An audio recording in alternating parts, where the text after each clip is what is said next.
ሰላም ጤና ይስጥልኝ እንደምንላችኋል የተከበራችሁ አድማጮቻችን ከልቦ ከቀረበው ትርታ 97.6 ኤፍኤም የማክሰኞ ነሐሴ 5 ቀን 2018 የትርታ 600 የዜና ሰዓትን ይዘን ስቱዲዮ ተገኝተናል። ንጉሱ በሪሁን የዜና ሰዓቱን በመምራት በስፍቃድ ባልቻ ቴክኒኩን በመቆጣጠር አብረናችሁ የጋራ ቆይታ እናደርጋለን። በቆይታችንም ከሀገር ውስጥና ከውጭ የተሰሙ ዋና ዋና አበይት ጉዳዮች የዝርዝር ዘገባ እንዲሁም የቢዝነስ ጉዳዮችን አካተናል። እየተከታተላችሁ አብራችሁን እንድትቆዩ የአክብሮት ግብዣችን ነው። የትርታ 600 የዜና ሰዓትን የምንጀምረው የሀገር ውስጥ ጉዳዮችን በማስቀደም ይሆናል።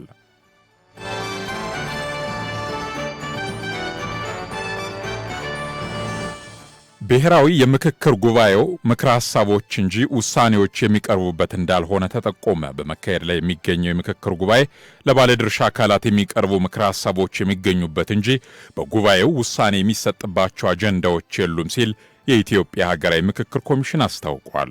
የኮሚሽኑ ዋና ኮሚሽነር ፕሮፌሰር መስፍን አርአያ በትላንትናው ዕለት በሰጡት መግለጫ በሀገራዊ ምክክር ሂደቱ ከስልታዊ ቡድኖች የቀረቡ የአጀንዳ ምክረ ሐሳቦች ተቀናጅተው 500 አባላት ላሏቸው 8 የሥራ ቡድኖች መቅረብ መጀመራቸውን ገልጸዋል።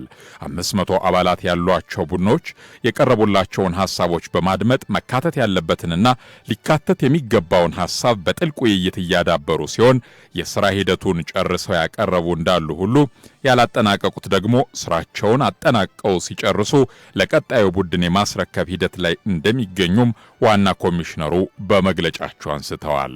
ይሁን እንጂ በሂደቱ ውስጥ ከዚህ ቀደም የተሰጠም ሆነ ወደፊት የሚሰጥ ምንም አይነት ውሳኔ እንደሌለ ነው ፕሮፌሰር መስፍን የገለጹት።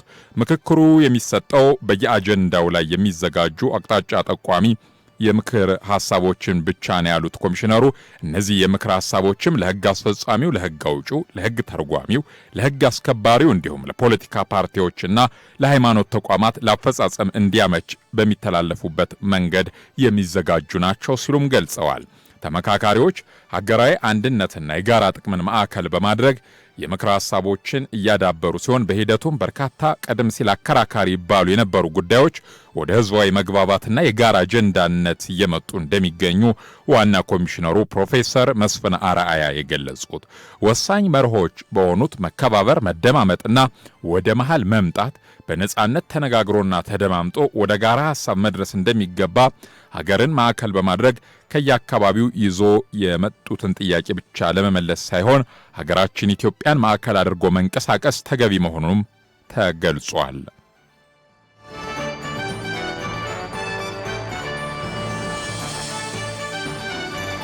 ዜናዎቻችን ቀጥለዋል። 693 ሚሊዮን ብር ግምታዊ ዋጋ ያላቸው የኮንትሮባንድ ዕቃዎች በቁጥጥር ስር ዋሉ። የጉምሩክ ኮሚሽን ከሐምሌ 23 እስከ ሐምሌ 29 ቀን 2018 ባደረገው ክትትል 648.4 ሚሊዮን ብር የገቢ የኮንትሮባንድ ዕቃዎችና 44.6 ሚሊዮን ብር የወጪ በድምሩ 693 ሚሊዮን ብር ግምታዊ ዋጋ ያላቸው የኮንትሮባንድ ዕቃዎች በተለያዩ ቅርንጫፍ ጽሕፈት ቤቶች መያዛቸውን አስታውቋል። በቁጥጥር ስር ከዋሉት የኮንትሮባንድ ዕቃዎች መካከል አዳዲስና ልባሽ ጨርቆች፣ ኤሌክትሮኒክስ፣ የግብርና ምርቶች፣ የተሽከርካሪ መለዋወጫ፣ የመዋቢያ ዕቃዎች፣ ጫት፣ አደንዛዥ ዕጾች፣ መድኃኒት፣ ማዕድናት፣ ነዳጅ፣ የቁም እንስሳትና የውጭ አገር ገንዘቦች ይገኙበታል።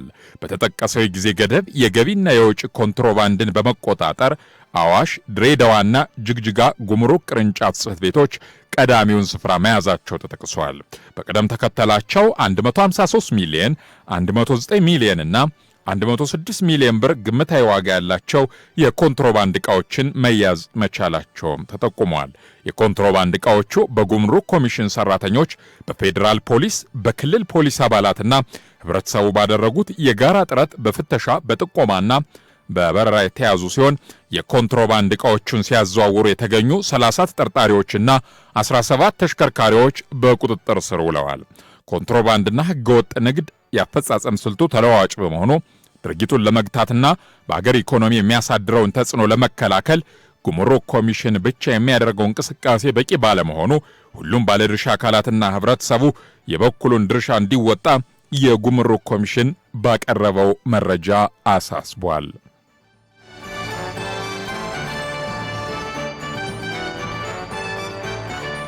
ጅምር ህንጻዎችን ለአገልግሎት በሚያውሉ ላይ ቅጣት ሊጣል መሆኑ ተሰምቷል። በአዲስ አበባ ከተማ የሚገኙና የመጠቀሚያ ፍቃድ ሳይኖራቸው ጅምር ህንጻዎችን ለተለያዩ አገልግሎቶች የሚያውሉ ግለሰቦች፣ መንግስታዊም ሆነ የግል ድርጅቶች ቅጣት እንደሚጣልባቸው የከተማዋ እሳትና አደጋ ስጋት አመራር ኮሚሽን አስታውቋል። እርምጃው ከማስጠንቀቂያ ጀምሮ እስከ 100,000 ብር ቅጣትና ፍቃድ መንጠቅ ሊደርስ እንደሚችል የገለጸው ኮሚሽኑ በከተማዋ ሊከሰቱ የሚችሉ ተፈጥሯዊና ሰው ሰራሽ አደጋዎችን ቀድሞ በመከላከል የነዋሪዎችን ህይወትና ንብረት ለመጠበቅ የተዘጋጀውን የአደጋ ስጋት ደህንነት ደንብና መመሪያ ለማስፈጸም መዘጋጀቱንም አመልክቷል። የከተማ አስተዳደሩ ደንብ ማስከበር ባለስልጣን በበኩሉ የህንፃዎችን የደህንነት መስፈርት የፍተሻና የብቃት ማረጋገጫ ስርዓት በማስፈጸም እርምጃዎችን እንደሚወስድ ተገልጿል።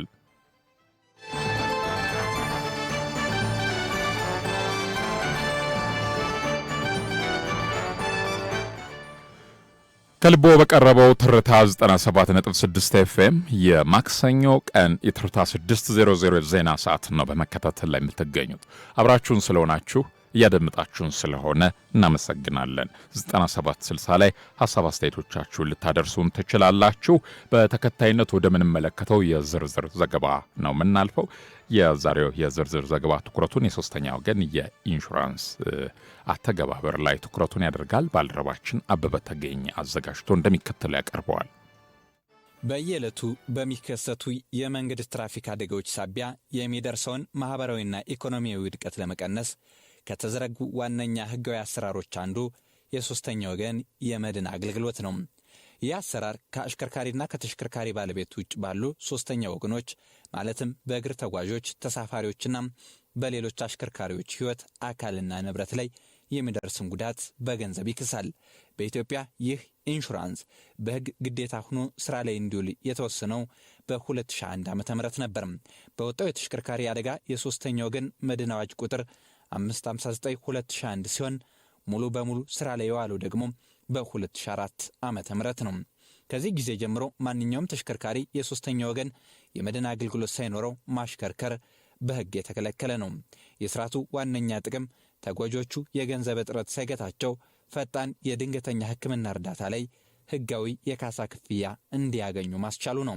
በሌላ በኩል አደጋ ያደረሱ አሽከርካሪዎችም ከአቅም በላይ ከሆነ የፋይናንስ ኪሳራ የሚታደግ ሲሆን አደጋ ያደረሰው አካል የገንዘብ አቅም ባይኖረውም እንኳን ተጎጆቹ ያለምንም ካሳ እንዳይቀሩ ያደርጋል። በዋናነት የህይወት ህልፈት፣ የአካል ጉዳትን፣ የህክምና ወጪዎች እንዲሁም በሌላ ሰው ንብረት ላይ የሚደርሱ ውድመትን ይሸፍናል። በአጠቃላይ የሶስተኛ ወገን ኢንሹራንስ የመንገድ ላይ ደህንነት የሚያረጋግጥና የህብረተሰቡን ሰላም የሚያስጠብቅ የጋራ ዋስትና ሆኖ ሳለም በአገራችን ተግባራዊ እየተደረገ ያለው የሶስተኛ ወገን መድን ዋስትና ለአደጋ ተጎጆች ፈጣን የህክምና እርዳታ ለማግኘት ያለመ ቢሆንም በአተገባበሩ ረገድ ከፍተኛ ክፍተቶች እንዳሉበት ይገለጻል። የአገልግሎቱ ተጠቃሚዎች እንደተናገሩት የሶስተኛ ወገን ኢንሹራንስ ተጠቃሚ ሆኖ ሳለም ከጤና ተቋማት ጋር ያላቸው አሰራር ላይ ከፍተኛ ክፍተት እንዳለበት ገልጸዋል። ከክፍተቶቹ መካከልም የመጀመሪያ ህክምና አግኝተው ወደ ሌላ ሆስፒታል ሪፈር በሚባሉበት ጊዜም ከሆስፒታሎች ደረሰኝ ማግኘት አለመቻላቸውና በራሳቸው ወጪ እንዲታከሙ መሆናቸውን ገልጸዋል። ያው ምንድነው መሰለህ መጀመሪያ የምትወሰድበት ቦታ ላይ ነው ከቨሬጁ የሚያልቀው ማለት ነው። በአቅራቢያ ያለ ነው ያው በኢመርጀንሲ መሄድ የምትችለው እና እዛ ላይ ያው ትንሽ ኮስት ብቻ ነው ከካርድና ከምናምን ያለፈ ክፍያ አይፈጸምም። ያው የፈርስት ኤድ ነገር ነው የሚደረግልህ። ከዛ ባለፈ ምንድነው ሪፈር ነው የምትባለው። ያንን ወደሚችሉ ማለት ነው ወደሚችሉ ሆስፒታል ነው የምትላከው። እዛ ስትሄድ ግን ከቨሬጅህን ኢንሹራንስ የሶስተኛ ወገኑን እዛ ጨርሰህ እንደመጣህ ነው ታሳቢ የሚደረገውና ሙሉ ወጪህ የሚሆነው አደጋው የደረሰበት ሰው ነው ከቨር የሚያደርገው። እንትንም ያው ባለቤት የአሽከርካሪ ባለቤትም ሶስተኛ ወገኑን በቃ እዛ ጨርሰሃል ብሎ ነው እንጂ መልስ የሚሰጥህ ፈርዘር እርዳታ ሊያደርግልህም እንትን አይልም። ደረሰኝማ አለው። እሱንም ማለት መንግስት ሆስፒታል ላይ በጣም በትግል ይዘን ቅዳሜና እሁድ ሲሆን በትግል ነው የምታገኘው። እኔ ያን ደረሰኝ ለማግኘት ቅዳሜ ቀን ሆኖ ማክሰኞ ቀን ነው አስተዳደር የሚገባው ምናምን ብለውት ነው የምትለው ደረሰኝ በትግል መውሰድ ይቻላል። አይ እንዲህ የተባልነውማ ሕክምና ሙሉ ሕክምና የተደረገልን ቦታ ላይ ማለት ነው። ዋና የሚባሉ ሕክምና የሚደረግልህ አለ አይደለም። አዲስ አበባ ላይ የሚታወቀው አቤት ሆስፒታል ነው ይሄንን የሚሰራው። አክሲደንት ምናምን ሲሆን ያው የፈርስት ኤዱን እኔ በመጀመሪያ ጳውሎስ ነበረ አደጋው እንደደረሰ በቅርበት የነበረ ሆስፒታል ጳውሎስ ስለነበር ሄድን። የመጀመሪያ ዳታ ተደረገልን። ወደ አቤት ሪፈር ተባልን። ካርድ ግን የወጣው እዛ ነው። ካርዳችንን ይዘን የመጣ ነው ከጳውሎስ። አቤት ግን ስንሄድ የነበረው ነገር እያንዳንዱን ነገር ከፍለን ነው የተስተናገርነው ማለት ነው። ከሶስተኛ ወገኖች እዛ ጨርሳችሁታል የተባለው ጳውሎስ ማለት ነው። በቃ የመጀመሪያ አንድ ሆስፒታል ብቻ ነው ሙሉ ሳይሆን አልጨረስክም አንድ ሆስፒታል ከተስተናገድ እሱም ብቻ ነው ሶስተኛ ወገኑ ማድረግ የሚችለው ነው የሚለው ህጉ ነው የሚሉት። ማሻሻያ ቢደረግበት ነው የምንለው። የአፍሪካ ኢንሹራንስ የካሳ መምሪያ ስራ አስኪያጅ አቶ ዮሐንስ ኃይሉ እንደገለጹት የሶስተኛ ወገን መድን ዋስትና በንብረት ላይ በሰው ላይ ለሚደርስ ጉዳት የካሳ ሽፋን እንደሚሰጥ ገልጸዋል። በሰው ላይ ለሚደርስ ጉዳትም እስከ 15,000 ብር የሚደርስ የድንገተኛ ሕክምና እንዲሁም ለአካል ጉዳትና ለሞት እስከ 250,000 ብር የሚደርስ ዋስትና እንደሚሸፍንም ተናግረዋል። እሺ ሶስተኛ ወገን ማለት ከደንበኛ ሶስተኛ ተዋዋይ ማለት ነው። የኛ ደንበኛ አለ። የደንበኛችን የኃላፊነት ዋስትና የሚሰጥ ማለት ነው። የሚሰጠው ደግሞ በአዋጁ መሰረት በንብረትና ሰው ላይ ጉዳት የሚደርስ ካሳ ነው የሚክሰው። በሰው ጉዳት የሚባለው የሕክምና አለ። ኢመርጀንሲ ሕክምና የሚባል በማንኛውም ሆስፒታል እስከ 15,000 ድረስ የመታከም ሽፋን አለው። በተጨማሪ ሌላ አካል ጉዳት በሚደርስበት ጊዜ እስከ 250,000፣ በሞት እስከ 250,000 ድረስ ዋስትና ይሰጣል። በንብረት ላይ ደግሞ ንብረት የሚባለው ማንኛውም ንብረት እስከ 200,000 ድረስ ካሳ የመክፈል ሽፋን ይሰጣል። አክለውም ሆስፒታሎች የአሰራር ክፍተት እንዳለባቸው ገልጸው ማንኛውም የአደጋ ተጎጂ ሲመጣላቸው ምንም አይነት ቅድመ ክፍያ ሳይጠይቁ የማከም የሕግ ግዴታ እንዳለባቸው አሳስበዋል። የተሽከርካሪው የኢንሹራንስ ሽፋን መኖሩንም በ7060 አጭር የጽሑፍ መልእክት በመላክ በኦንላይን ማረጋገጥ እንደሚችሉ ገልጸው ከዚህ ጋር ተያይዞ የሚመጡ ቅሬታዎች በመንግስት በተቋቋመው የሶስተኛ ወገን ፈንድ በኩል የሚፈቱ መሆናቸውን ገልጸዋል። ቀጥታ አዋጁ ያስገድዳቸዋል። ሕክምናዎች ምንም አይነት ሳይከፍል የመታከም የማሳከም ግዴታ አለባቸው። ከዚያ ያሳከሙትን ጥያቄ ሲያቀርቡ ነው ካሳ እኛ ሪፈንድ የምናደርግላቸው። አሁን ኦንላይን ሆኗል። ድሮ ማኑዋል ነበረ። አሁን በኦንላይን በ7660 ቴክስት አድርገህ ሽፋን መኖሩን ይታወቃል። አዎ ክፍተቶች አሉ። እንግዲህ በሂደት ነው። እንግዲህ ዲጂታል ስላልሆነ ያንን ዳታ ማግኘት ያስቸግራል። ግን በህጉ መሰረት ግን ኢመርጀንሲ የሚባል መጀመሪያ የሄደበት ነው። ኢመርጀንሲ የሚባል በሁለተኛ ኢመርጀንሲ አይባልም። ሁለተኛ እስከ 250,000 ባለው ነው የሚስተናገደው። የመጀመሪያው 15,000 ኢመርጀንሲ ነው። ከዛ በኋላ የሚመጣው በ250,000 ላይ ነው የሚስተናገደው። እኛ ጋር አይደርስም። ይሄ የሚደርሰው የሶስተኛ ወገን የፑል አለ ፈንድ የሶስተኛ ወገን እነሱ ናቸው ይሄን የሚያስተናግዱት፣ ቅሬታው የሚፈቱት። በመንግስት የተቋቋመ ፈንድ አለ የሶስተኛ ወገን። እያንዳንዱ ኢንሹራንስ የተወሰነ ፐርሰንት ለፈንዱ ይከፍላል። ቀሪው እኛ ነው እንትን የምናደርገውና ይሄ በእነሱ ነው የሚፈታው። እንግዲህ በአሁኑ ጊዜ ሁሉም ሰው አውቆታል አስገዳጅ ኢንሹራንስ መሆኑን እና ለማህበረሰቡም ለኢኮኖሚው በጣም ጠቀሜታ እንዳለው ህብረተሰቡም እየተረዳ ነው ያለው። የበለጠም አንዳንዶቹ የማይገቡ ዋስትና አሉ። እዚህ ጠቀሜታ መኖር ለራሱም ለማህበረሰቡም ጠቀሜታ ስላለው ቢገባ የሚል ነው። ሁሉም ሰው ዋስትና ቢገዛ ጠቀሜታ አለው። የሶስተኛ ወገን መድን ዋስትና ለህብረተሰቡና ለኢኮኖሚ ትልቅ ጠቀሜታ ያለው ቢሆንም የአገልግሎቱ ተጠቃሚዎችና ተጎጂዎች በሚገጥማቸው የአሰራር ክፍተቶች እንዲስተካከሉ የሚቀርቡ ቅሬታዎች ትኩረት የሚሹ መሆናቸው ተገልጿል።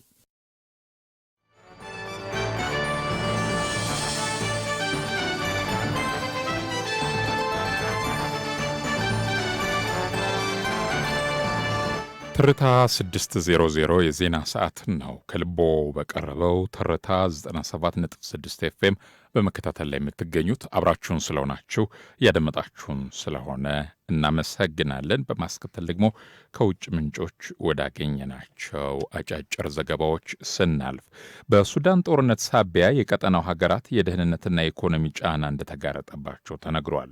በሱዳን የእርስ በርስ ግጭት ምክንያት በምስራቅ አፍሪካና በቀይ ባህር ቀጠና ሀገራት ላይ ከፍተኛ የደህንነት የኢኮኖሚና የሰብአዊ መፈናቀል ስጋት መደቀኑን የተባበሩት መንግስታት ማስታወቁን ነው ኦል አፍሪካ ኒውስ የዘገበው።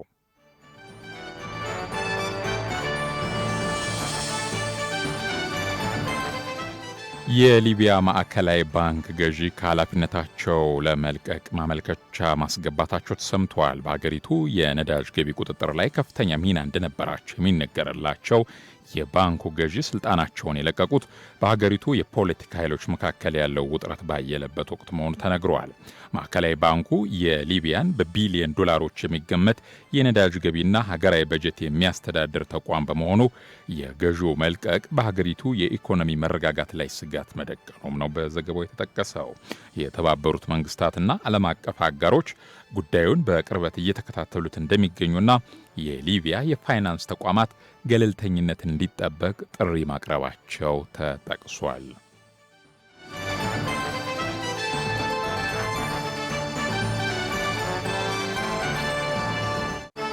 በመጨረሻም ኢራን ፈጽመዋለች ላሏቸው በደሎችና ጥቃቶች ካሳ እንድትከፍል እንደምትጠየቅ ተነግሯል። ኢራን ባለፉት 5 አስርት ዓመታት በአሜሪካና በመካከለኛው ምስራቅ ቀጠና ላደረሰችው ጥቃትና ካሳ እንድትከፍል የአሜሪካው ፕሬዝዳንት ዶናልድ ትራምፕ መጠየቃቸውን ነው አናዶሎ የዘገበው። በወቅታዊ አህጉራዊና ዓለም አቀፋዊ ጉዳዮች ላይ በሰጡት መግለጫ ኢራን በክልሉ ለሚንቀሳቀሱ የተለያዩ ታጣቂ ቡድኖች የምታደርገውን የገንዘብና የወታደራዊ ድጋፍ የኮነኑት ፕሬዝዳንቱ በተጨማሪም በአሜሪካ ዜጎችና ወታደሮች ላይ የደረሰውን ጉዳት በመጥቀስ ቴህራንም ለፈጸመቻቸው ድርጊቶች ተጠያቂ ልትሆንና የካሳ ክፍያ ልትፈጽም ይገባል ሲሉ መናገራቸው ተሰምተዋል።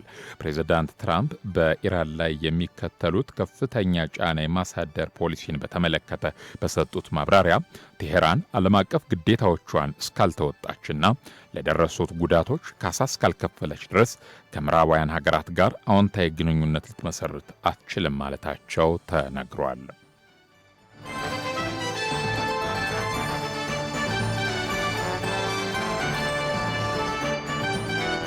ትርታ 600 የዜና ሰዓትን ነው በመከታተል ላይ የምትገኙት። ውድ አድማጮቻችን አብራችሁን ስለሆናችሁ እናመሰግናለን። በማስከተል ወደ ቢዝነስ አጫጭር ዘገባዎች እናልፋለን።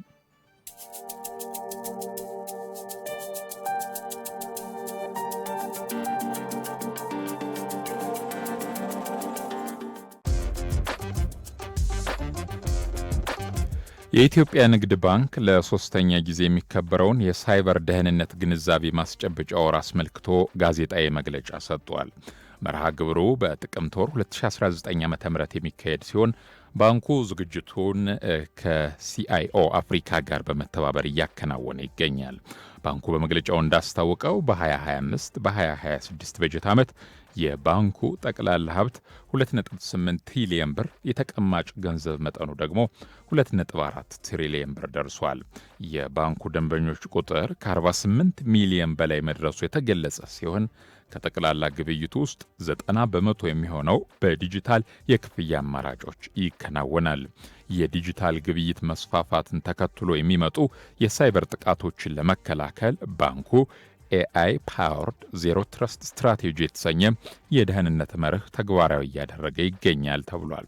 የዘንድሮ የሳይበር ደህንነት ወር ዋና ዓላማዎች በሰራተኞችና በደንበኞች ዘንድ የሳይበር ደህንነት ግንዛቤን ማሳደግ፣ ከመንግስት ከፋይናንስና ከቴክኖሎጂ ተቋማት ጋር የትብብር መድረክ መፍጠር፣ በአዳዲስ የሳይበር ጥቃቶችና ዓለም አቀፍ ተሞክሮዎች ላይ መምከር እንዲሁም የደህንነት ማዕቀፎችና መመሪያዎችን አተገባበር ማጠናከር ናቸው። በመጨረሻም ባንኩ የቴክኖሎጂ አቅራቢዎች፣ ሌሎች ባንኮች፣ የቴሌኮም አገልግሎት ሰጪዎችና ባለድርሻ አካላት በመርሃ ግብሩ ላይ በጋራ እንዲሰሩ ጥሪ ማቅረባቸውን የዘገበው ባልደረባችን አበበ ተገኘ ነው።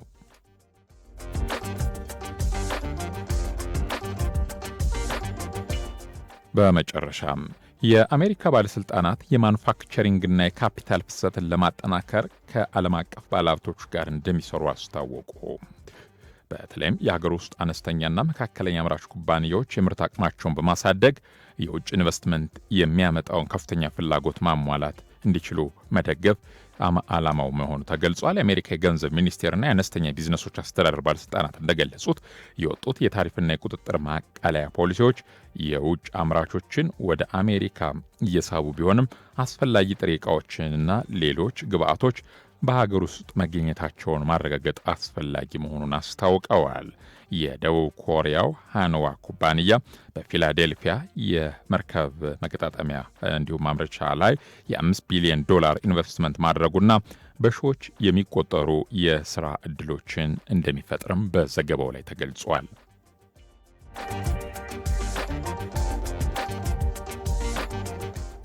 አድማጮች፣ የቢዝነስ ዘገባዎቹ የተከታተላችኋቸውን ይመስላሉ።